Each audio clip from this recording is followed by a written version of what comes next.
네, 최근의 정치본색 시작하겠습니다. 오늘 함께할 세 분 소개해드립니다. 김종욱 전 청와대 행정관, 김성환 시사평론가, 김민하 시사평론가 함께 나와 있습니다. 안녕하세요. 네, 안녕하세요. 아우, 이 답답하네요. 지금 오늘 한우가 땡기고 방어가 방어가 좀 땡기고 그러네요. 네. 동시에 이렇게 삼합으로 먹는 방법도 있지 않겠습니까? 근데 삼합에 하나가 지금 쿡 키워가지고 조금 이거는 네. 쿠키는 좀 그렇고 시키지도 않아도 어쩌게 이렇게 충성을 하지? 네? 아니 임팩트 광고까지 해주네. 임팩트가 좀 강해서 지금 네. 저는 뭐 대단한 얘기가 나올 줄 알았어요. 시사와 관련해서. 근데 갑자기 방어 얘기가 나오니까. 이게 방어나 먹고 우리 한우나 먹고 이렇게 따뜻한 연말을 그쵸. 지내면 너무 좋을 것 같은데 좋습니다. 남태령에서 그렇게 추운데 고생을 하고 그걸 20몇 시간이나 왜 안 열어주는 거야. 경기도는 트랙터 갈 수 있고 서울 시대로는 못 가나? 이게 무슨 뭐 남태령에서 계엄하는데 계엄 막는 그 방어군이야 뭐야. 근데 이 대한민국이 정말 대단한 나라예요. 네. 경찰청장, 서울청장도 없는데 네. 어쩜 이렇게 잘 결정해가지고 저런 거 시키지 않아도 잘하는지 몰라. 국무총리도 누가 권한대 대통령 권한대행이지 윤석열 권한대행하라 그랬나? 그쵸. 근데도 어쩜 그렇게 해?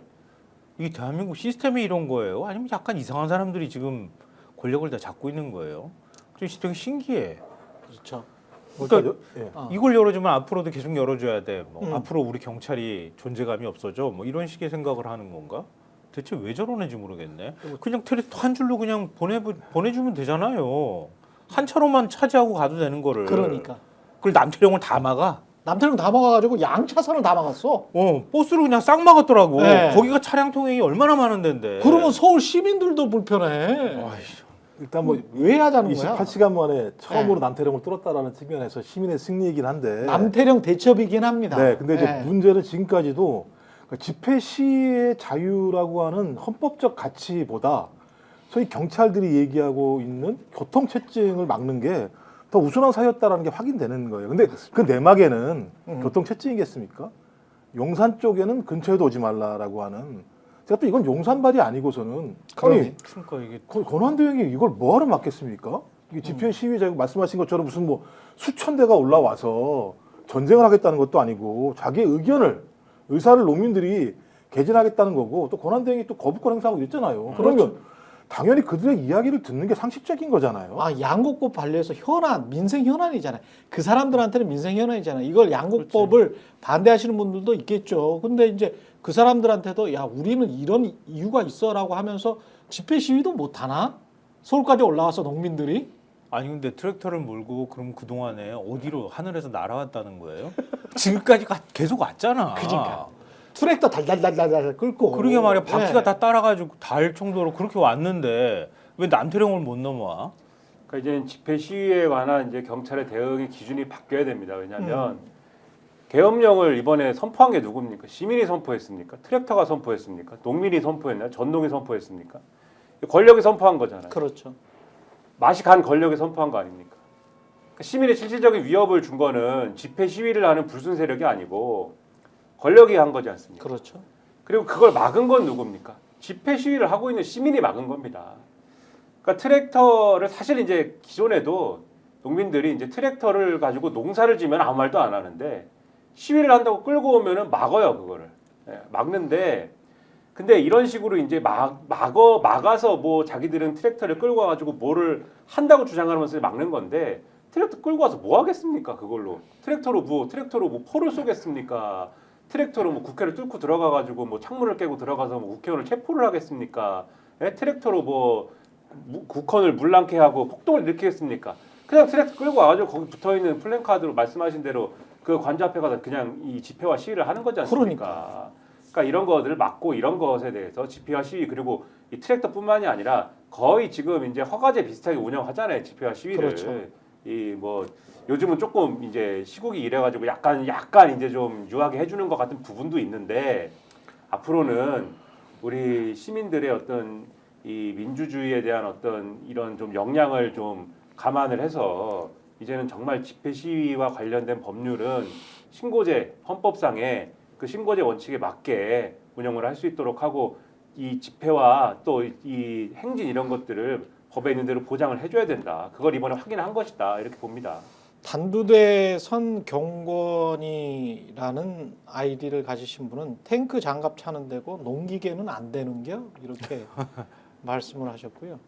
또 어떤 분은 건의야 죗값 받자라는 분은 문재인 정부 때만 쌀값 조금 오르고 20년째 쌀값 고추값은 그대로다라는 말씀을 하셨습니다. 근데 정부가 이런 것도 자꾸 이제 시장 논리 이야기 하잖아요. 이런 거 이야기하면 이제 도시 분들은 야 자유시장 경제에서 어쩔 수 없지 뭐 이렇게 이야기를 하는데 자유시장 경제에서 현대차 포니를 그 가격에 사준 게 우리나라 사람들이에요. 20년 30년 동안 현대차 포니 스텔라 사가지고 미국에 싼 값에 수출해가지고 그거 가지고 현대차 키워준 게 우리나라 사람들입니다. 그게 자유시장 경제였습니까? 다 보조금 받고 있잖아. 지금 제가 수소차 타고 있는데요.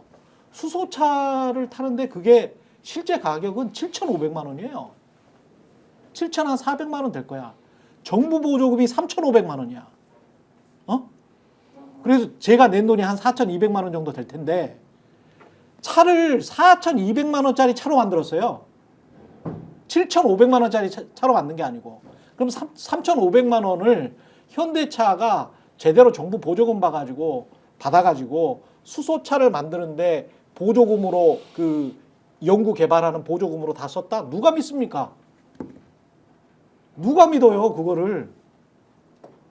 다 검증해봤어요. 대기업들 가가지고 우리 세금이 대당 3,500만 원씩 들어가는데 제가 보기에는 글쎄요 그 자재나 뭐 이런 거 생각을 해보면 그 내부 인테리어나 모든 것들을 생각을 해보면 그 3,500만 원이 도대체 어디로 갔지? 그냥 기업들이 꿀꺽한 것 같은데 그런 느낌 들거든요. 그리고 특히 근데 이제 쌀이나 예. 농축산업 이런 거는 또 이제 또 다른 차원들이 있지 않습니까?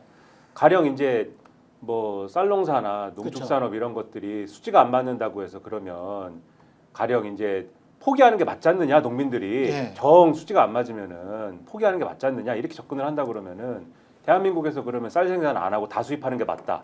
그거에 동의를 하느냐 말이죠 우리 국민들이. 예. 그리고 그게 그러면 차라리 수입해 오는 게 맞아서 그게 수지가 맞아가지고 우리나라가 농업을 포기하고 농축산업을 다 포기했는데 어느 날 이제 그러면 여러 가지 시장 변동 상황에 따라서 외국에서 이제 이 재배하는 쌀값이 오르고 또 뭐 예를 들면은 이제 축산업이나 여러 가지 변동에 의해서 기후 변화도 있고 하니까 외국에서 이제 수입하는 어떤 뭐 쇠고기 가격이 오른다라든지 이런 일이 일어난다고 하면은 그때 가서 또 어떻게 할 것이냐 이미 이제 국내의 어떤 농업 기반이나 이런 것들은 무너졌다고 하면 예. 그때 어떻게 할 것이냐 이런 여러 가지 이 쟁점들이 있는 거 아닙니까? 그러니까는 완전히 이제 농업을 고사시키거나 이런 게 아니라 일정 정도의 국가의 역할이 필요한 거고 보조가 필요한 거고 특히 쌀은 쌀아먹는 사람이 어디 있습니까? 이제 소비량이 줄고 있다거나 하더라도 그래서 그런 것들에 대해서는 특별한 여러 가지 조치를 통해서 지금까지 쌀 산업을 이제 유지해 온 건데 그럼에도 지금 어쨌든 빈 구멍이 있다라고 하면은 추가적인 어떤 정책적 조치가 있어야 되는 거 아니냐 그렇죠. 이런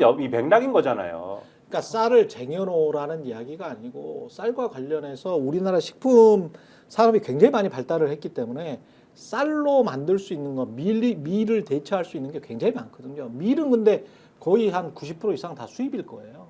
그러면 이제 쌀로 밀을 대체할 수 있는 식품이나 과자나 뭐 이런 것들을 가공식품을 많이 만들 수 있도록 정부가 연구 개발을 그쪽으로 좀 집중을 시켜준다든가 하면서 농업도 살고 제조업도 살 수 있는 그런 상생의 방향으로는 왜 생각을 전혀 못하냐는 거죠.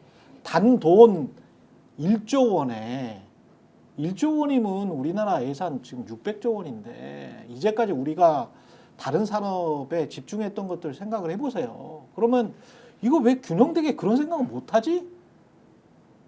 그런 거에서 좀 안타깝다는 거지. 그러니까 과거 군사정권 시절에 그랬잖아요. 한참 산업화 우리 많이 할 때 그 도시의 임금을 싸게 만들게 하기 위해서 그 저임금 노동자들이 생활하는 최소한의 뭔가 요건을 맞추기 위해서는 쌀값이 비싸면 안 되는 상황이었잖아요. 그렇죠. 그때 쌀 소비도 많고 그때 정부가 쌀값을 싸게 유지하는 정책들을 유지했단 말이에요. 그렇습니다.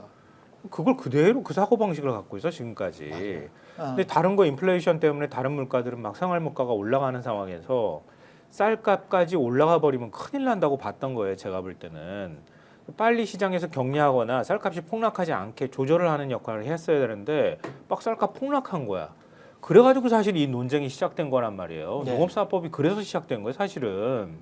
그러니까 쌀이 폭락하고 있는데도 미적되면서 쌀 격리 제대로 안 했단 말이에요, 시장에서. 그러니까 쌀값이 제대로 유지가 안 되고 농민들 입장에서는 쌀은 이미 시장 논리가 어느 정도 들어가 버려가지고 쌀값이 자꾸 떨어지는 거 막지 못하는 상황이란 말이에요. 그러니까 아우성치기 시작했다고.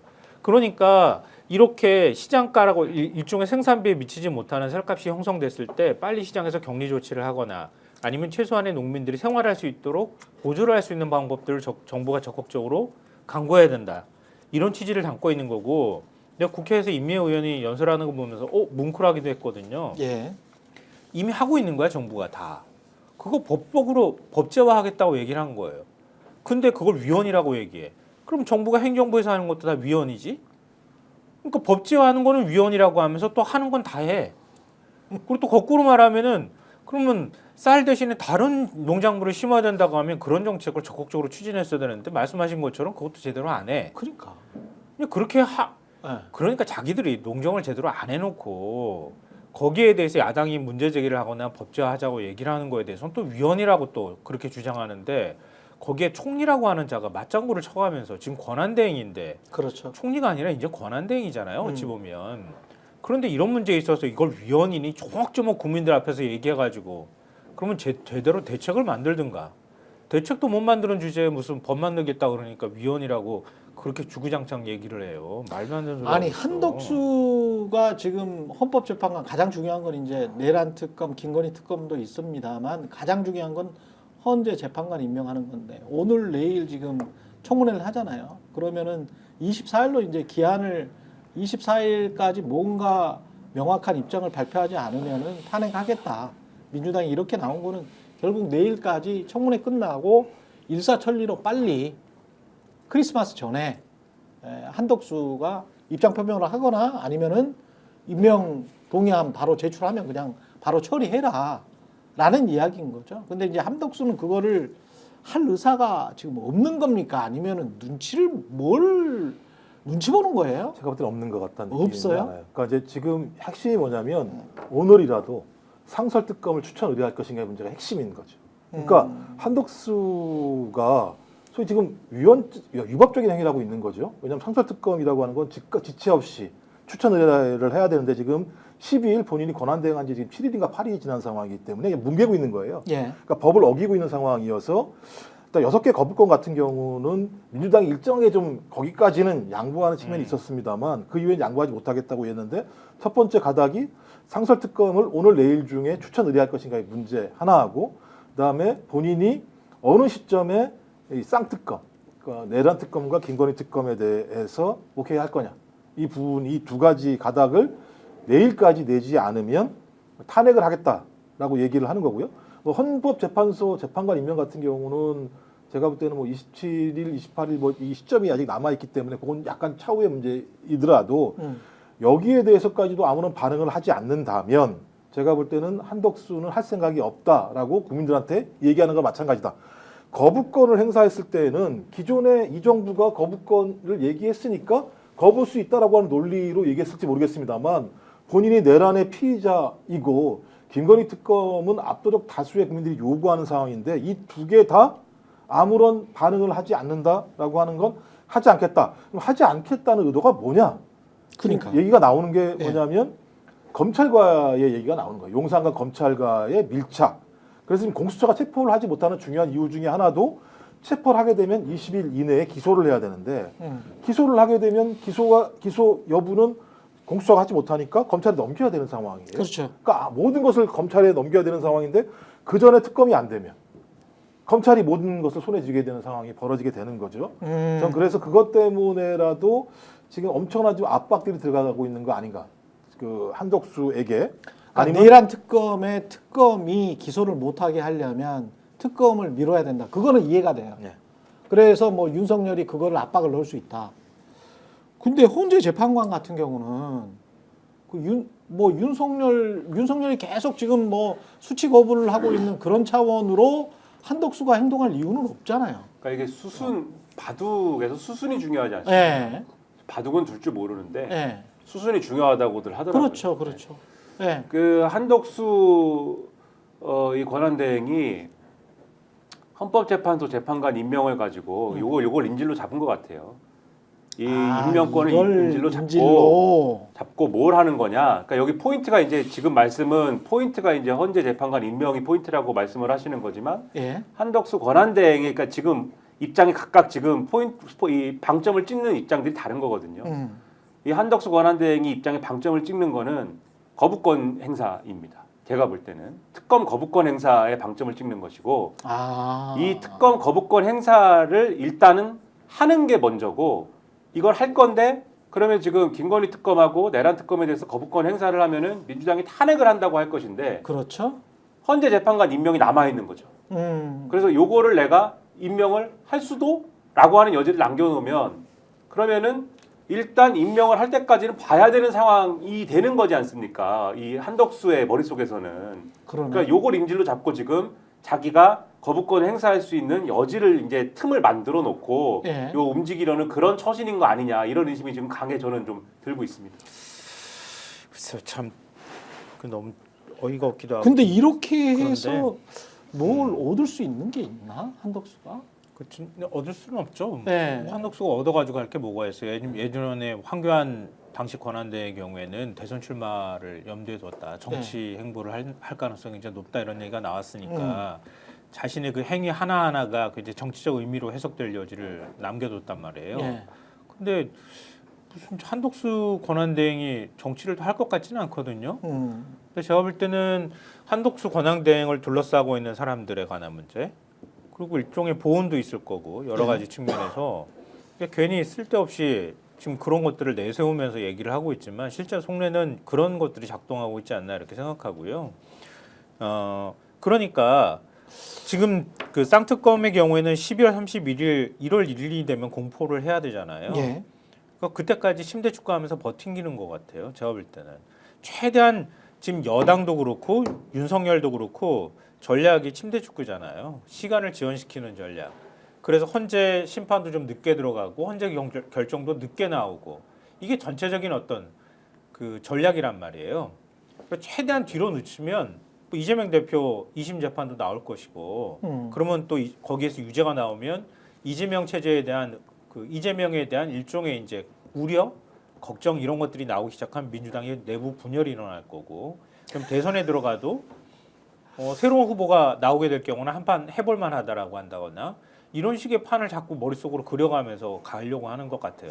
너무 그 오래된 연장선이라고 보여요. 프레임 아닌가 싶은데 그렇게 세상에 그렇게 머릿속으로 굴리는 대로 돌아가면 뭐 얼마나 쉽겠어요. 그게 쉽게 말해 이제 저 아침 방송 라디오 시사 프로에서 늘 나오는 어떤 패널들이나 이른바 이제 중도라는 정치인들이 나와서 하는 어떤 식상한 논리인데 제가 그제였죠. 갤럽을 보니까 갤럽을 그 분석 기사들이 그런 기사들은 안 나오던데 갤럽 보니까 이미 상황이 끝난 것 같던데요. 제가 보기에는. 왜냐하면 민주당이 48이고 국민의힘이 24인데 여기에서 멈춰 있어요. 지난주도 24였어. 근데 국민의힘은 정체된데 민주당은 48이야. 근데 민주당보다 조금 덜 나왔죠. 이재명 네. 차기 장래 37인가요? 37인가 나왔잖아요. 네. 근데 그걸 가지고 이제 언론들은 민주당은 48인데 왜 이재명은 37이냐. 그래서 약간 좀 이런 뭐가 있지 않느냐, 여지가 있지 않느냐, 뭐 이런 식으로 해석을 하던데 그리고 그게 이제 이 국민의힘의 해석이랑 이렇게 같이 맞물리는 측면도 있는데 과거 거랑 비교를 해보면 있잖아요. 문재인 때 그 박근혜 탄핵 때 문재인 국면이랑 비교를 해보면 훨씬 높아요.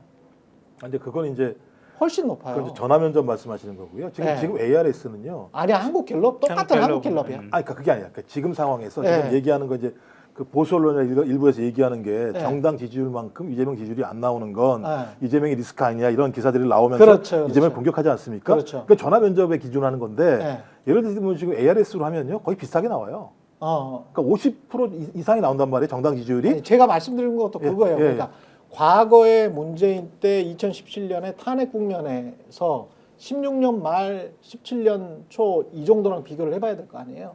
그 정도랑 비교를 해보면 오히려 이재명이 훨씬 더 많이 나오고 격차가 너무 크게 벌어져 있어. 지금 한노고는 무슨 뭐 5% 미친 것 같고. 그래서 그때는요. 예, 중도층이 빡빡하게 있었어요. 예를 들면 국민의당이라고 하는 당이 있어가지고 그러네. 안철수가 있었죠. 안철수가 있었기 때문에 이쪽에서 꼭 그것을 잡고 있었던 상황인데 지금은 아주 제가 볼 때 완벽한 거예요. 그냥 상황 자체가 지금은 내란 세력을 어떻게 다수가 모여서 그러니까 물리칠 것인가의 문제가 핵심이기 때문에 거기에 기수가 민주당인 거고 거기에 중요한 인물이 이재명인 거예요. 근데 이런 판단을 하지 않고 계속 과거처럼 공격을 하면 이재명 지지율이 조금씩 떨어지면서 리스크화하게 되고 야권이 분열되면 뭐 옛날처럼 될 것이다. 선거도 해볼 만한 거 아니야라고 하는 발상을 가지고 있는 거예요. 그게 되게 바보 같은 것 같아요. 그렇죠. 그러니까 아니, 국민한테 총을 대놓고 나서 하는 얘기가 너무 그렇다고 식상해. 얘기해요. 과거의 논리대로 하면 뭐 예, 그 2017년 대선 때 그때 자기들이 보수 진영이 범보수 진영이 51에서 52 사이 정도 얻었다고 생각하는 거예요. 지금 국민의힘은. 그렇지. 왜냐하면 안철수도 넣고 유승민도 넣고 홍준표도 넣고 이렇게 다 넣어서 합쳐놓고 보니까 예. 51점 몇이 나와요. 52가 조금 안 되거든요. 그러니까 이번에도 우리가 얼마든지 분열만 안 되면 해볼 만한 싸움이다. 이번 대선도 그렇게 생각하는 거예요. 그렇지. 이게 얼마나 쉬워. 안철수는 뭐 그러면은 다 보수가 찍었나? 그거 아니란 말이에요. 그러니까 지금 국민의힘 지지율 24%가 그때 홍준표가 받았던 24%딱 그 수준이에요. 그러니까 그걸 기대하고 그것만 일단 잘 지키면 거기다가 의견 유보층이 있는 데다가 왜냐하면 이재명 대표 지지율이 37이고 한동훈 뭐 홍준표 5 뭐 해가지고 보수 진영 다 합치면 한 17 정도 나오거든요. 예. 그러니까 이재명 37에 17 나오는 거에서 의견 유보가 35란 말이에요. 그렇지. 그 중에서 투표 한 20 안 한다 치면 어. 15 정도는 우리한테 더 덧붙이면 해볼 만한 싸움이다. 네. 이런 식의 계산들을 하고 있는 것 같아요. 그런 것 같습니다. 산술적으로. 예. 그러니까 이재명 대표가 2심에서 유죄만 나와주면은 확 흔들리고 민주당 안에서 내분이 일어나면 다음번 대선도 우리가 먹을 수 있어. 야, 너무 도둑놈 아니냐, 솔직히. 난 아니, 진짜 도둑놈이라고 생각해. 내란 일으키고 내란에 사실상 동조하는 행태를 보이면서 다음 대선 이길 수 있다라고 생각하는 거는 근데 그 계엄이랄지 내란이랄지 이 모든 것을 극복한 사람들은 또 한국 사람들인데 제가 볼 때는 후보를 한국 낼지, 유권자들을 후보를 낼지 어떻게 말아야 될지 생각하는 고민해야 거야? 될 게 국민의힘인 거예요. 그래요, 그러니까. 맞아. 그 상황에서 국민들이 야, 네. 너희들이 후보를 낼 수 있어?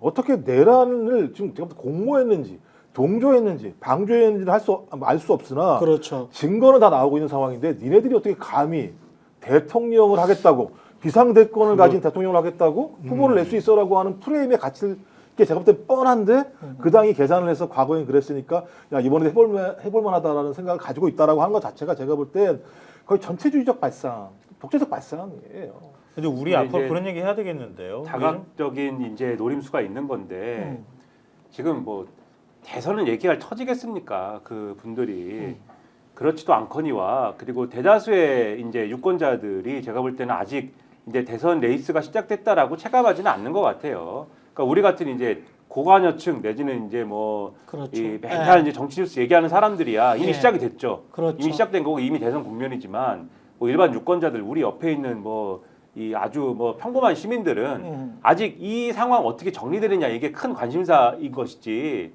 누가 대통령 다음에 되는 거냐를 본격적인 관심사로 넘어간 건 아니기 때문에 여론조사 해보면은 왜 이재명은 요거밖에 안 나오는데 정당 지지율이 그러냐 이거는 아직 그거는 대선 레이스 본격적으로 시작 안 돼서 그런 거거든요. 맞습니다. 그거를 감안해서 봐야 되는 거고 예.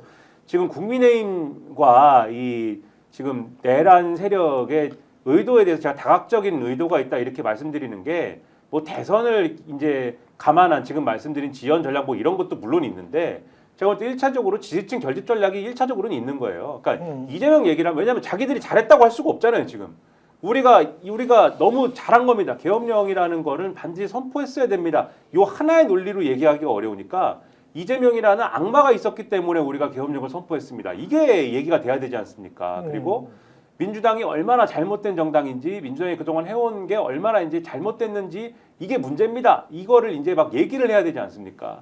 그러니까 이런 것들 때문에라도 더 이재명이 대통령 되면 안 된다. 이 얘기를 이제 더 강화하는 측면들이 있는 것 같고 이게 이런 논리가 제가 볼 때는 중도층이나 뭐 이런 데서 회자되는 게 아니라 이 극우층에서 훨씬 더 그 많이 안에서만. 회자되는 논리예요.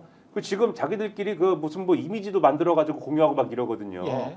얼마나 이재명 대표가 나쁜 사람인지 그리고 민주당이 무슨 뭐 이 계엄령 선포 정당한 논리 있지 않습니까? 예.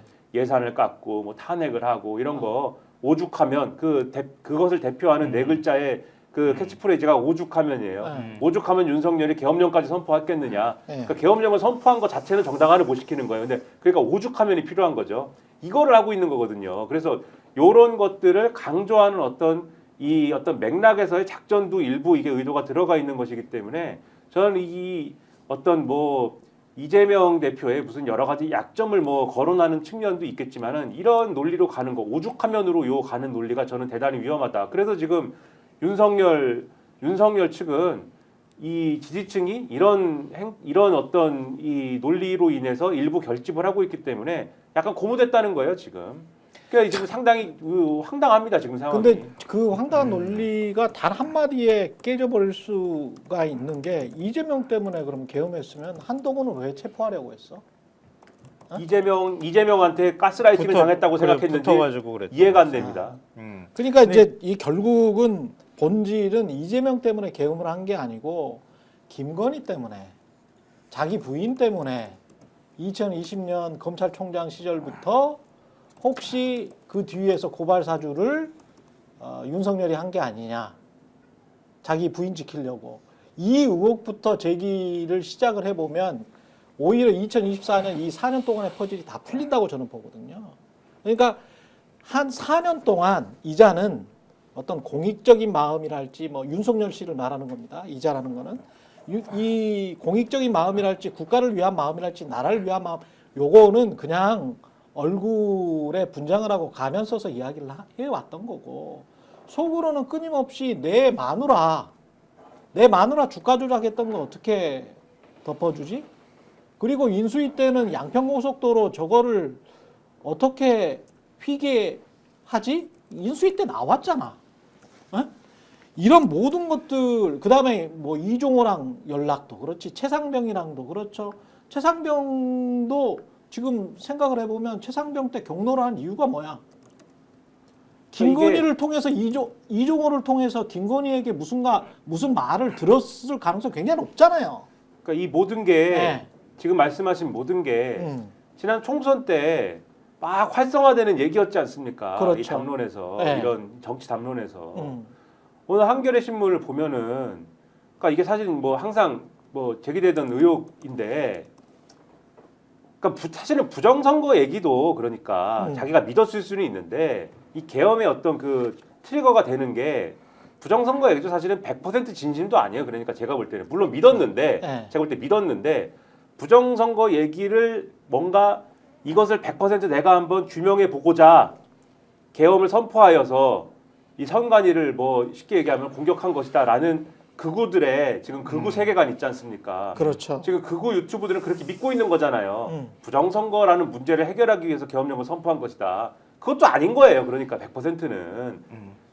오늘 한겨레 신문을 보면은 3월 달에 굉장히 격앙됐다는 거 아닙니까? 그렇죠. 그렇더라고요. 이 윤석열이라는 자가. 3월 말 이렇게 나와있죠. 그렇죠. 왜 그랬느냐. 예. 총선을 지게 생겼으니까 그런 거 아닙니까? 맞아.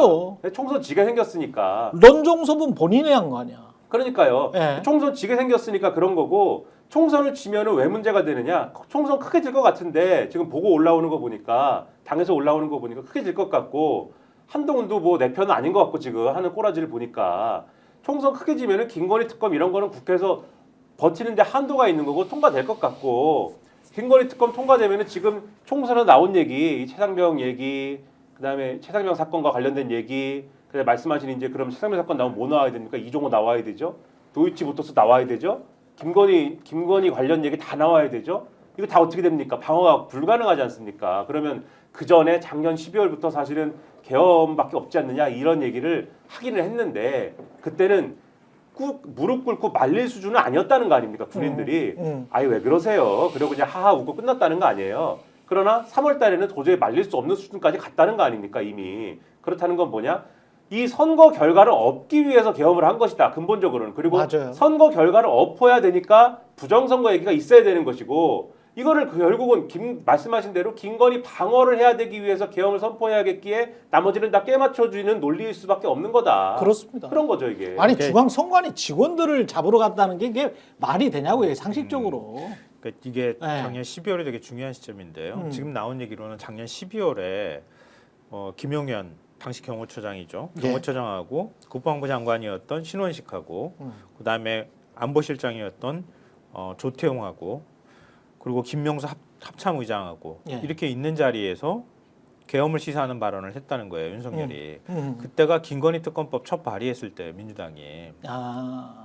그리고 그때 한동훈이 국민 눈높이 얘기하고 국민 그럴 눈높이 때입니다. 얘기하고 음. 그래서 사실 보수 진영에서는 그 얘기를 해요. 한동훈 때문에 윤석열이 계엄 선포했다는 얘기도 해. 네. 왜냐하면 원래 이게 통제가 안 되는 인간인데 한동훈마저 자꾸 꼭지를 돌게 만드는 거야. 그러니까 한동훈이 자꾸 내가 어찌됐든 비대위원장 임명하는데 저게 사사건건 나한테 지금 시비를 거는 거예요. 그러니까 내 편이 하나도 없다고 생각하니까 더 꼭지가 돌았던 거 아니냐. 그러면서 한동훈 탓을 또 하는 얘기를 내가 들은 적이 있는데 이게 대충 맞아떨어져.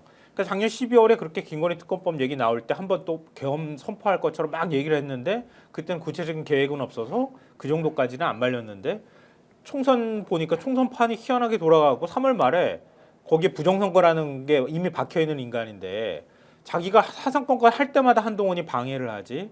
야당 여론은 굉장히 안 좋지. 뭐 대파 문제부터 시작해가지고 계속 그렇게 몰리니까 그때 그냥 3월달에 확 계엄하겠다고 얘기를 했다는 거 아니야. 또 모임했을 때 예. 그때는 진짜 구체적으로 하겠다고 얘기를 했다는 거예요. 그래서 막 다 뜯어 말리는 일이 벌어졌다는 거지. 그러니까 이 인간을 촉발시켰던 몇 가지 계기들을 보면 기본적으로 부정선거에 대한 인식들은 계속 그 유튜브 방송을 보면서 가지고 있었는데 그거 거기에 핑계일 가능성. 거기에 김건희 문제가 하나 떡 더 얹어졌고 자기 마음대로 안 되는데 다시 보니까 총선까지도 완전히 참패할 것 같으니까 판을 확 엎어버리려고 했던 거지. 그러면서 그때부터 시작해서 구체적으로 판을 계속 엎으려고 하는 시도들을 계획적으로 계속 움직임을 가지면서 했던 거예요. 그러면서 결국은 김용현을 경호처장을 국방부 장관으로 보내는 일까지 벌어진 거지. 이거 좀 개부학적으로 수정을 해봐야 되는데 보면 윤건희한테 비상계엄을 상수했던 것 같아요. 학자십니다. 개보학적으로 수정한다. 아니, 이런 표현이 왜냐하면 나오죠. 윤건희가 김건희예요? 윤석열하고 그렇죠. 김건희를 사람을 섞어가지고 오케이. 둘을 이렇게 따로 분리해서 설명이 좀 안 되는 게 오케이. 너무 많아서 맞아요. 2022년 대선 전 캠프 관계자가 이 윤석열이 그 당시에 계엄령 얘기했다는 거잖아요. 내용이 그런 겁니다. 예를 들면 집권 후에 반대 세력의 소란이 심해지거나 촛불 시위 가능성이거나 화재가 나오자 그게 무슨 걱정이냐? 계엄령을 발동해서 다 쓸어버리면 되지. 라는 얘기를 이미 2022년 대선 캠프 때 얘기를 했다는 거예요. 대선 캠프 때. 캠프 때. 이건 이제 대선 캠프에서 관계자, 익명의 관계자 말로 나온 거예요. 그다음에 말씀하신 것처럼 자기가 통치하다가 반대하는 놈들이 많으면 그냥 비상대권으로 쓸어버리면 되지 생각을 가지고 있다가 2023년 12월 달에 아까 말씀하셨습니다만 또 뭐가 있었습니까? 김건희가 나 깜빵 가나요? 라고 물어봤다는 게 이 12월 달인 거죠. 그러니까 전 적어도 윤건희라고 하는 이 두 사람은 자기의 이익을 위해서라면 자기 앞을 가로막는 사람들에 대해서 어떻게 제거할 것인가 다양한 방식으로 제거했겠습니다만 최종적 방식으로 대통령은 비상대권을 가지고 있기 때문에 그것들을 실행할 생각을 계속했던 거고 거기에 가장 적합한 사람이 누구였느냐?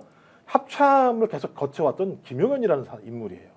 합참이 계엄을 다 한단 말이에요. 대부분 다 준비하고 예비하고 다 검토하고. 근데 김용현이 이 내용을 다 알았던 거죠. 합참에서 계속 불고 왔던 사람이고 작전도 아는 사람이죠. 그러니까 계엄과 작전을 다 아는 사람이 옆에서 계속 그 내용에 대해서 얘기를 해주니까 이건 그냥 자기가 어떤 비상대권의 가능성 문제가 아니라 실행이 가능한 영역으로 들어오기 시작했다는 생각이 들어요. 그러니까 2023년 12월, 2023년 3월 말, 그다음에 2024년 8월 달에 직접 안가에다가 다 불러가지고 그 방첩사, 특전사, 수방사 다 불러가지고 작전 계획을 짜기 시작을 했었고 근데 또 하필이면 12월 3일이냐. 이건 예를 들면 작전이 아니라 주술이라는 얘기가 나오는 상황인 거잖아요. 그러니까 이건 윤건희가 아니고는 나올 수 없는 덩어리의 게임이 벌어졌다는 생각이 들기 때문에 어떻게 보면 되게 비참하고 공포스러운 거죠. 우리 입장에서는. 근데 이런 자가 다시 이제 대통령이 된다고 하면 탄핵이 기각돼서 다시 대통령이 된다고 하면 계엄을 안 하겠어요. 말이 안 되는 거고요. 이게 지금 쭉 보면 저는 진짜 계속 내란이거나 의심. 진짜 국민이 내란을 일으켜. 그렇죠. 그때 가면 그때 가면 나라가 지탱할 수가 없습니다. 아, 그럼요. 네. 이게 말도 안 되는 혁명이 거예요. 일어나는 거죠. 네. 내전이 진짜 내전, 엎어버리는 내전과 거지. 같은 상황이 벌어질 거예요. 환율은 없을 2,000원 될 수가 없는 거고 얘기지. 완전히 이게 미친 상황이 되는데 제가 이거를 더 이상 평론가가 아니게 되는 겁니다. 그때는. 네. 네. 이거는 혁명가가 되는 거예요. 제가 이거는 말이 안 되죠. 김민하 혁명가 본업으로 돌아가는 겁니다. 제가. 아니 근데 이제 혁명이 일어나지 않게 하기 위해서라도 보수는 보수적으로 판단을 해야 돼요. 원래의 생각대로 체제 안정을 위해서라도 대통령을 탄핵하는 게 맞습니다. 그러면 거기에 최대한 힘을 모아줘야 되거든. 국민의힘이 할 수 있는 체제 안정, 보수 정당으로서 할 수 있는 그자들이요.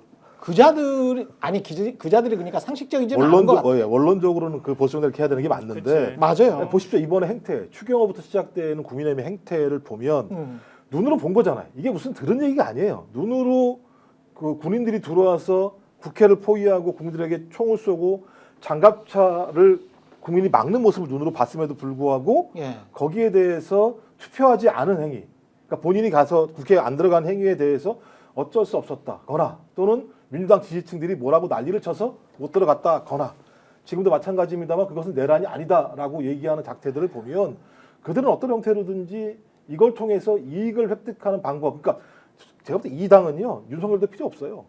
자기들의 이익들의 카르텔들을 유지할 수만 있다면 윤석열이 날아가가 뭐 상관없고, 그러니까 자기 핵심적 지지층만 가지고 지금 위기의 상황들을 어떤 형태든 극복하는 게 중요한 과제인 상황인 거거든요. 그렇죠. 그러니까 저는 그자들한테 얻을 수 있는 게 없다. 그래서 저긴 진짜 제가 국민들이 아마 나중에 정당 해산 요구를 아주 격렬하게 할 거라고 봐요. 전 저 당에 대해서. 그러니까 철저히 자기 이익에 따라서 움직이는 정당이라고밖에 해석이 안 되고요. 뭐 그러다 보면 점점점 극우화되는 당이 돼버릴 수밖에 없는데 이 국민의힘이 좀 착각하는 게 뭐냐면 박근혜 탄핵되고 난 다음에 5년 만에 다시 정권을 잡았어요.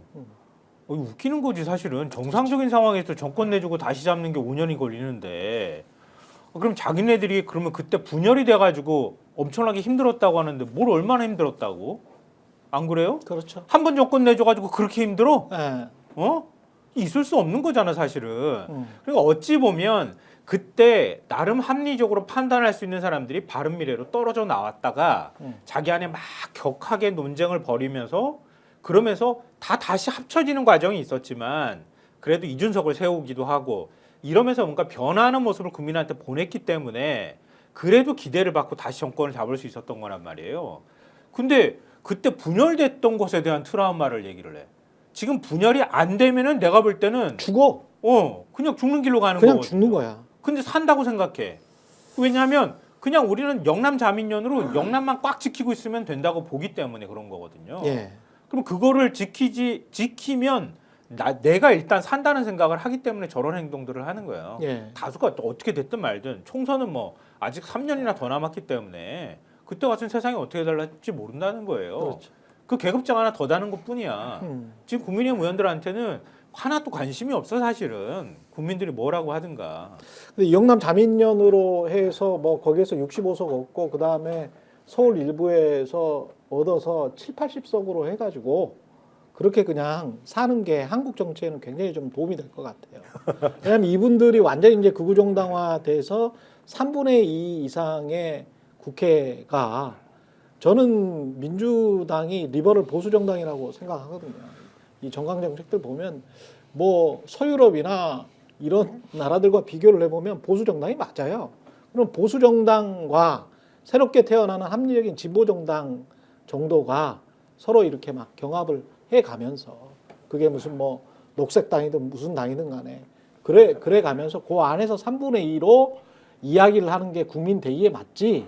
이렇게 스스로 나는 전두환 당이야. 나는 속마음은 전두환이야. 그리고 박정희 동상 거기다 세워. 대구에다 세워. 그리고 우리 박정희 전두환 시대로 돌아가자. 그리고 속마음은 이럴 거 아니에요. 전두환이 자연사를 했잖아. 그렇죠. 감방에 한 2년 가 있었지만 백담사에서 럭셔리로 산속에서 생활했었고 잘 생활했거든요. 그때 사실. 예? 거의 대통령급에 그런 식으로 백담사에서 살면은 그 특히 등산인들은 너무 좋아하지. 정말 럭셔리 생활을 했거든. 그래서 오래 살았나? 92 그 전두환이 자연사에 돌아가신 선친이랑 32년생이에요. 똑같아요. 굉장히 장수했거든. 오래 살아서 얼굴도 끝까지 좋았잖아. 이런 전두환 자연사했지. 아까 말씀하신 대로 5년 만에 정권 재창출했지.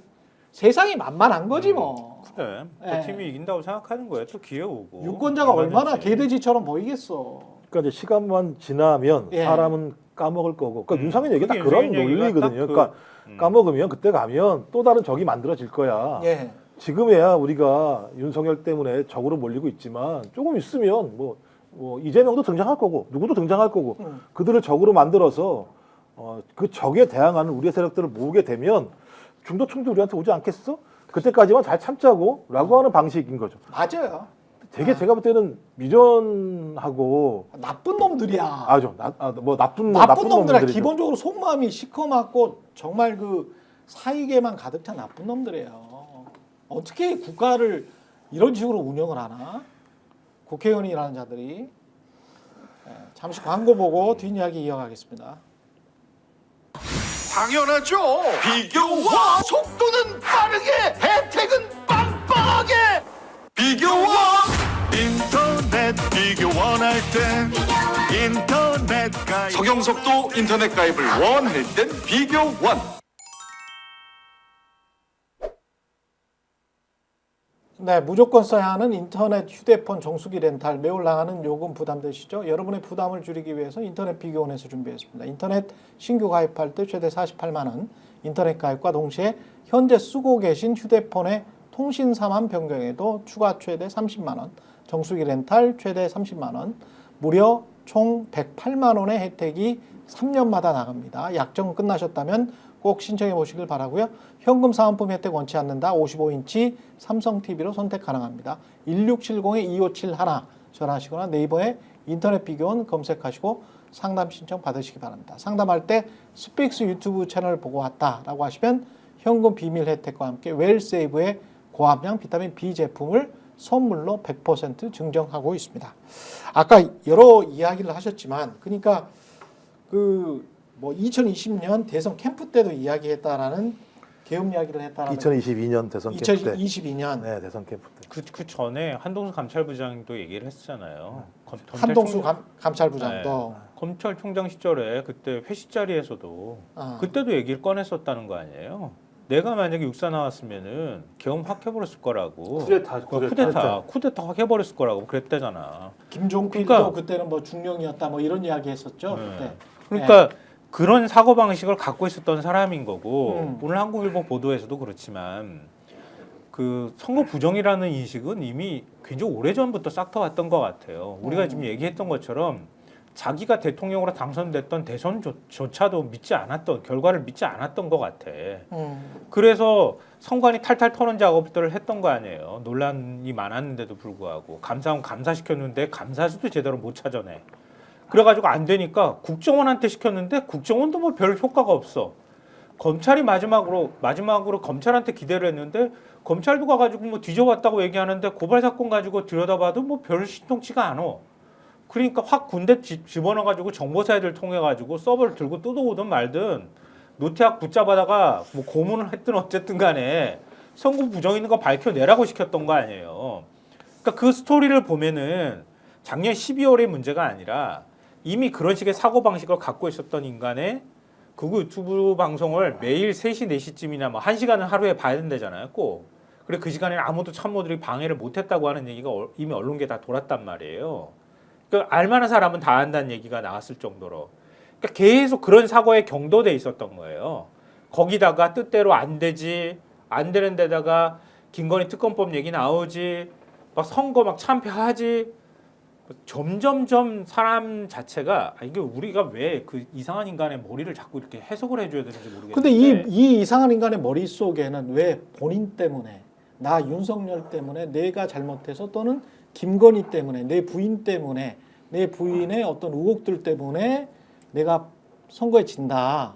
그리고 국정이 지금 난맥상이다. 이런 생각을 왜 못했을까? 이 인간은 정말 그러니까 너무 무책임한 거잖아요. 자기 자아를 이렇게 돌아보는 기본적인 기능 자체가 뇌에 없나? 없는 거지. 독재는 대부분 무오류예요. 아. 독재가 합리화되는 건 자기가 오류가 없다라는 것을 세팅해내는 거예요. 시스템으로요. 그래서 거기에 저항하는 자들은 다 절멸시키거나 구금시키거나 체포시키는 방식을 통해서 깔끔하게 정화시켜서 내가 하는 얘기는 모두가 다 옳은 것이라고 하는 세상을 만들려고 하는 건데, 말씀하신 것처럼 그 검사 때부터 그런 얘기를 했다라고 하는 거니까 적들을 다 고립시키고 격파시켜서 내가 얘기하는 것이 통하는 세상, 내가 한번 맡기겠잖아요. 검찰총장 할 때. 문재인이라는 사람 때문에 힘들긴 했었습니다만 자기가 그런 거 겪었었고 대통령이 된 상황에서 그런 일을 했을 것 같고, 저는 이게 왜 전두환의 후회라고 생각이 드냐면 그 최상목 부총리한테 얘기했다는 게 국회 운영비 끊고 구체 운영비 끊고 그래, 일단 비상계엄 입법부를 입법부. 운영하라고 얘기했다는 거거든요. 네. 비상계엄 입법부는 제가 볼 때는 완전히 전두환이 했던 거예요. 국가보위 비상대책위원회 설치하고 그다음에 통일주의 국민회의에서 간선으로 뽑게 하는 방식이거든요. 그러니까 제가 볼 때 자기 머릿속에서는 전두환이 1980년대 했던 그 시스템, 그냥 자기가 말 한마디 하면 다 정리가 되는 시스템들을 갈망을 했던 것 같고, 근데 어떻게 자기가 거기서 무슨 뭐죠? 법관으로 뭐 내렸다고 하는 1980년도 도망 다녔다고 한 거 있지 않습니까? 예, 사연. 아 모의 재판. 그럼 모의 재판을 왜 네. 하는지 모르겠어요. 그 인간은. 그러니까, 아니 뭐 수업이니까 예. 가지고 그러니까 이 심리적으로 접근하면 원래 자존감이 좀 낮은 사람들이 자기 잘못을 인정을 안 합니다. 그렇죠. 자기가 잘못했다고 잘못한 걸 인정하는 순간, 네. 그러니까 심리적으로 인정하는 순간, 예. 그것을 납득을 해버리는 순간 자기의 존재가 이제 무너지기 때문에 그렇죠. 오히려 자존감이 강한 사람들이 아 내가 그 잘못을 했다 사과도 그런 잘해요. 것을 인정함으로써 나의 이제 부족한 점을 고칠 수가 있고 네. 그걸 보완함으로써 이제 자기가 좀 더 이제 좀 완전한 존재가 된다고 생각하는 거지. 그래서 그런 측면이 있을 수가 있는데 뭐 심리적으로 이제 뭐 약한 사람이어서 이렇게 됐다 뭐 그런 거라기보다는 이런 어떤 뭐 지금 말씀하신 대로 독재적인 마인드가 어디서 왔느냐 이런 거를 이제 추적해갈 가능성이 있는 것이고, 검사들이 언제 자기가 틀렸다고 합니까? 저는 이런 그렇지. 심리적인 취약성도 있지만 그런 것들이 어떤 측면에서 강화되어 왔는가, 이거를 사회적 활동 속에서 강화되어 온 거고, 검사는 특히 특수부 에이스 엘리트 검사의 그 사회적 연결고리 속에 있었던 거잖아요. 그렇죠. 이 사람이 엘리트다, 이게 이 사람이 에이스의 자질과 능력이 있다 이게 아니고 예. 그 하여간 그 예, 주변에 있었으니까. 예, 그 일당들 속에 있었던 거지 그렇지. 않습니까? 이 사람들은 자기들이 기소를 하고 그 다음에 뭘 하고 하는 과정에서 자기들이 없던 죄도 어쨌든 있다고 하면 있는 것이고 있는 죄도 없다고 하면 없는 것이고 기준이 다 자기인 거잖아요. 자기이지 않습니까? 어떤 원래 절대적 기준이 있는데 내가 그 기준에 맞춰가지고 있는 죄는 있다고 하고 없는 죄는 없다고 해야겠다. 이게 아니지 않습니까?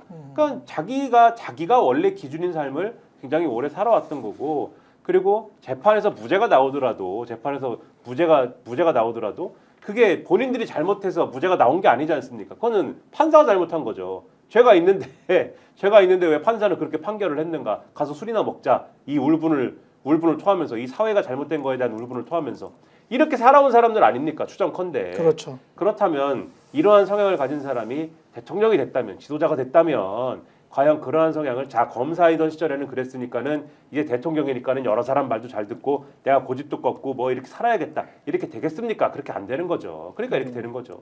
그러니까 김건희를 지키기 위한 어떤 사적인 욕망, 사적인 어떤 의도가 있었고, 그다음에 윤석열의 성정 자체가 그런 독재적인 열등감에 가득 찬, 뭐 나치 히틀러도 사실은 굉장히 열등감에 가득 찬 그렇죠. 사람인데 맞아요. 독재적인 어떤 성정이 있었다. 플러스 그 나치랑 진짜 비슷하게 가는 것 같은데 밑에 있는 국무위원이라고 할 수 있는 사람들이 자기 역할을 지금 거의 못 해줬거든요. 특히 지금 어제 MBC 보도 보면 문상호 사령관 같은 경우는 문상호를 유임시키기 위해서, 어떻게 보면 문상호가 경질돼야 되는 상황이니까 문상호를 유임시키기 위해서 김용현을 갖다 꽂아버린 거잖아. 네? 저기 경호처장 갔던 김용현을 꽂아버리고 거기에 신원식을 다시 안보실장으로 가고, 안보실장 몇 개월 하지도 않았는데 안보실장 날리고, 이 과정이 사실은 누구의 머릿속에서 나왔을까?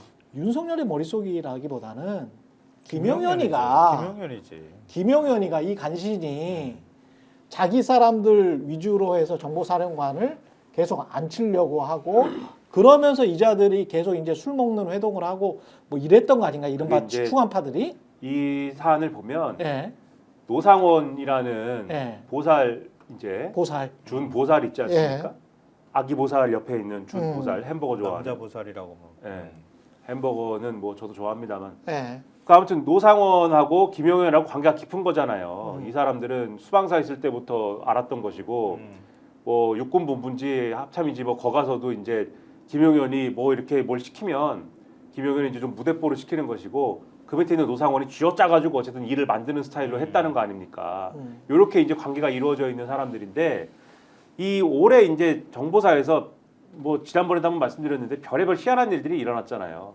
정보사에 이제 블랙 요원 명단이 중국에 넘어가가지고 유출되고 예. 그 다음에 정보사의 문상호하고 문상호 밑에 있는 여단장하고 싸워가지고 문상호 밑에 있는 이제 육사 세기수 선배인데 밑에 있는 선배하고 싸워가지고 너는 왜 공작을 그렇게 하냐 이래가지고 너는 왜 내가 하겠다는데 막냐 이래가지고 서로 싸워가지고 서로 이제 고소 고발전 난무해가지고 법원에 가서 정보사 기밀이 다 새고 이런 적이 있거든요. 그러면 정보사라는 데가 국방부 장관 직속 부대인데 이 아주 기밀이 지켜져야 되고 아주 이런 것들은 다 이 관리가 돼야 되는 그런 부대인데 심지어는 정보사령관이랑 여단장하고 싸워가지고 이게 법원에 가서 이 난리가 날 정도면 정보사를 어떻게 하겠습니까? 이거는 해편에 준하는 어떤 혁신을 해야 되는 거거든요.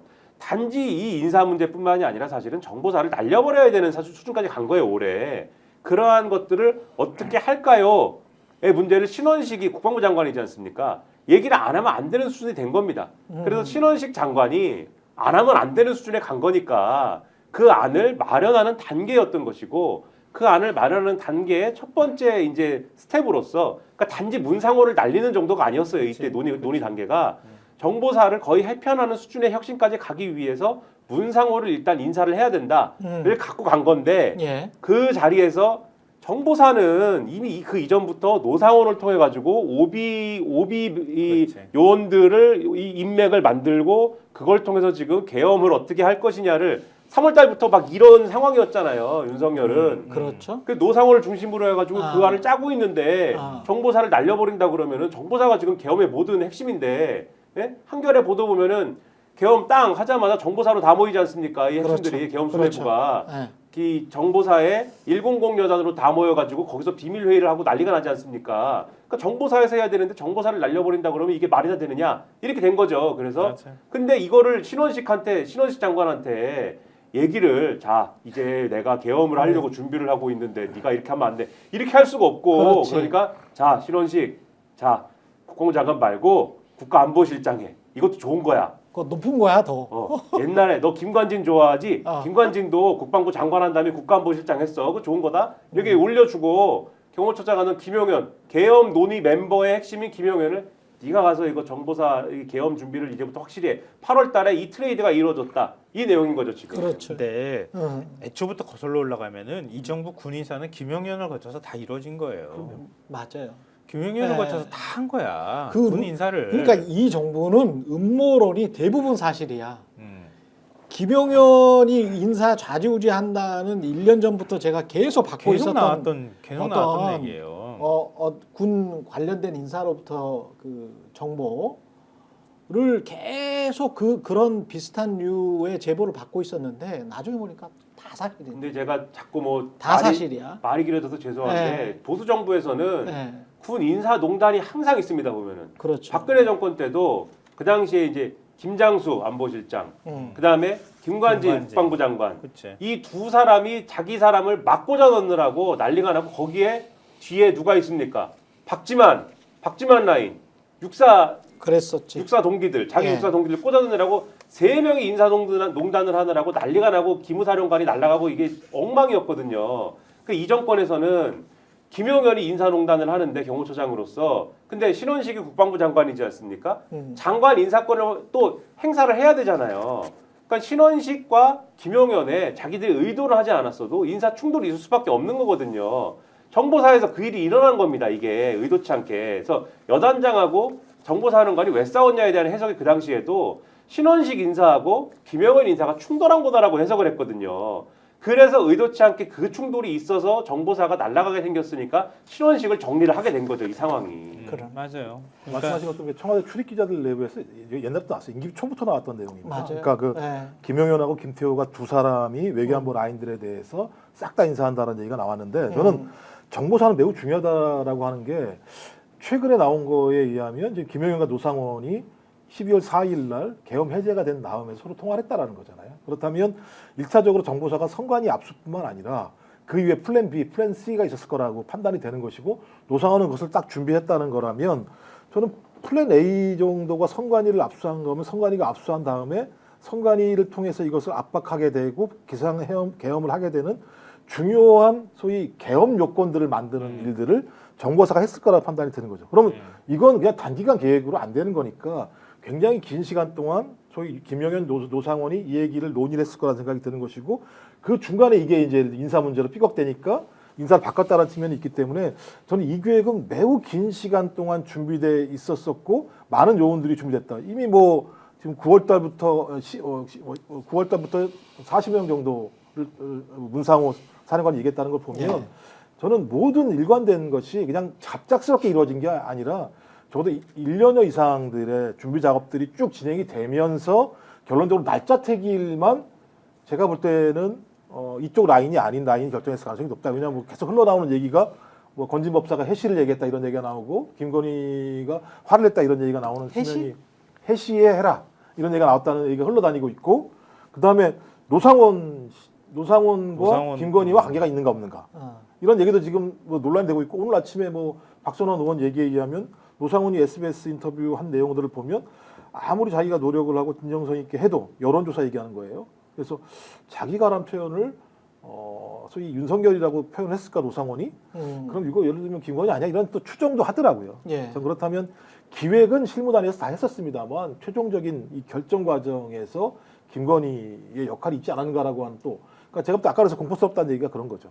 그러니까 전문가들이 아닌 주술적 영역에서 중요한 사안이 결정되는 순간 그 사안으로 얼마나 많은 사람들이 죽어갈 수 있다라고 하는 것 자체 이건 되게 공포스러운 거여서 답답하다, 참혹하다 이런 생각이 들더라고요. 노상원이 올해 윤석열 그러니까. 대통령 운이 핀다고 그랬대요. 그러게. 아, 그래요? 운이 최고다 그렇게 올해가 노상원이 올해가 윤석열 대통령 운이 최고다라고 했고 그리고 노상원이 보니까 어둠의 계엄 사령관이었습니다. 그날 보면은 계엄 사령부가 꾸려지고 육군 참모총장이 계엄 사령관이 되잖아요. 예. 근데 완전 허수아비지 않습니까? 지금 보면은 그렇더라고요. 그 박한수는 국회 허수아비. 불러갖고 물어보면 모르지 않습니까? 예. 내용을 막 모른다 그러고 그렇죠. 뭐 어리버리 하잖아요. 일단 물론 정말 자기 방어를 위해서 모른다고 한 거겠지만은 그러나 뭐 이렇게 박한수 저 대장 이렇게 보면은 별로 그렇게 계엄 사령관답지 않은 뭐 이게 지금 있지 않습니까? 그렇죠. 근데 이 오늘 이제 한겨레 보도를 보면은 실제로 계엄 사령부의 역할을 하려고 했던 거는 정보사 100 여단에 모인 사람들인 거고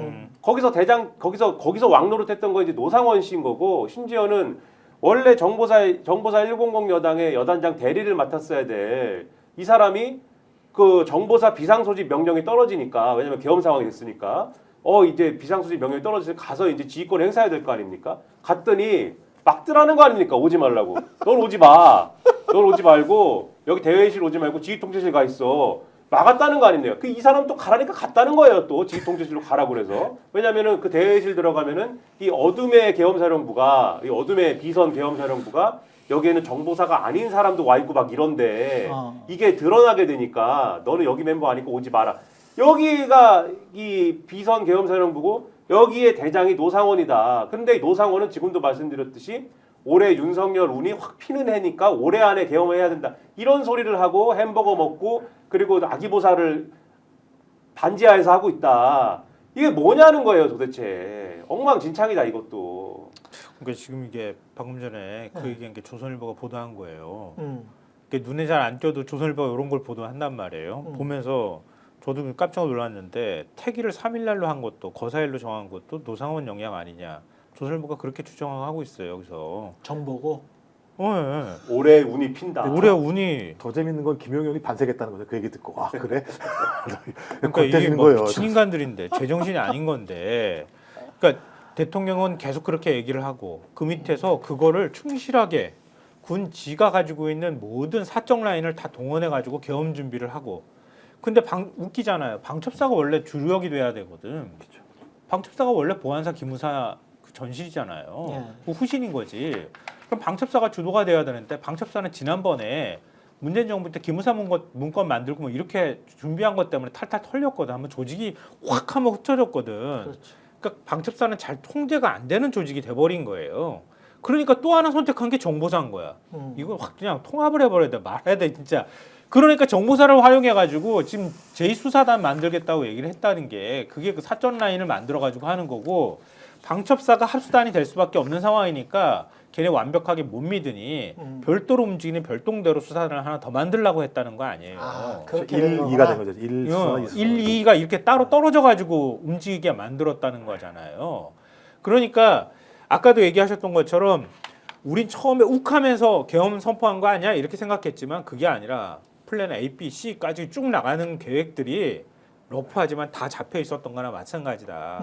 일단 국회 점령해서 이거 국회 해산, 그렇지. 비상입법부 만드는 과정까지도 다 이미 염두에 뒀고 그러면은 아까 통일주체국민회의 나왔던 것처럼 윤석열 당 하나 만들어가지고 유일당으로 만들어서 야당 거의 싸그리 그냥 청산해버리고 그리고 난 다음에 그 하는 과정에서 저항이 발생하면 제2기갑 여단이 와가지고 탱크하고 장갑차 갖다 놓고 빵 막아버리거나 확 밀어버리거나 반란까지도 생각했다는 얘기지. 뭐 국민들이 어떻게 저항하겠어? 거기 마땅히 할 방법이 없잖아요. 그렇죠. 탱크 앞에서 저항할 방법은 없다고. 네. 군내 반대 세력 누가 움직일 가능성에 대비해서 갖다 놨다고밖에 이해할 수가 없단 말이에요. 거기까지도 생각한 거지 사실은. 근데 이 모든 게 자기들의 말은 뭐 민주당 이재명 때문에 또는 부정선거 조사 때문에 이렇게 이야기를 하지만 그거는 그들의 이야기고 어떤 자가 야 내가 말이야 사실은 내 마누라가 이것저것 좀 범죄를 많이 했어.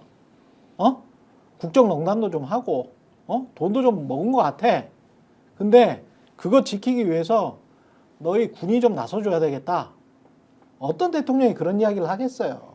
근데 윤석열의 속마음은 지금 여러 가지 무슨 뭐 국민의힘의 권성동이나 뭐 여러 사람들이 이런저런 이야기는 하고 있습니다만 각종 무슨 법 논리랄지 그 다음에 이유랄지 정치적인 이유랄지 뭐 이런 것들을 대고 있지만 윤석열의 지금 속마음은 내 마누라 김건희의 부패와 그 부패를 은폐해온 나의 행적을 완전히 없애버려야 되겠다.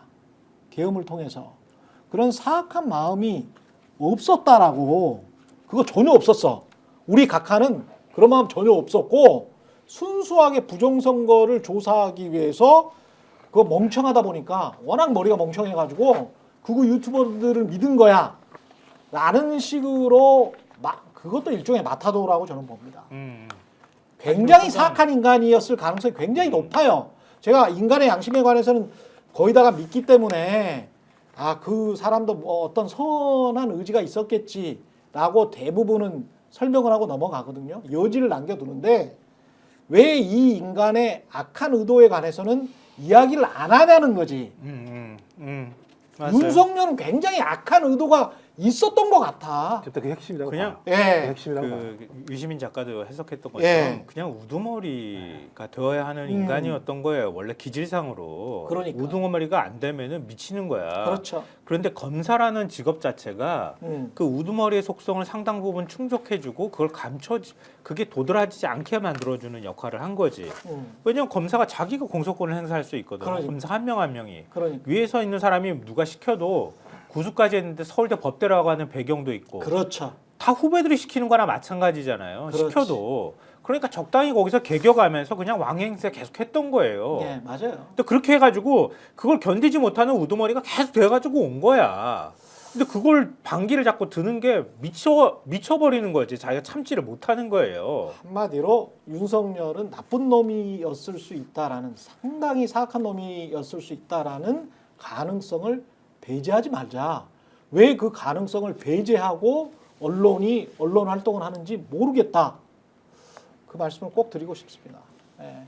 오늘 정치본색 여기까지 김종욱 전 청와대 행정관, 김성환, 김민아 시사평론가와 함께했습니다. 고맙습니다. 네. 스픽스는 말하는 언론입니다. 대세는 유튜브, 그중에서 스픽스. 좋아요, 댓글, 구독, 알림 설정. 여러분이 저희를 사랑해 주시고 우리가 여러분을 사랑하는 4가지 방법입니다.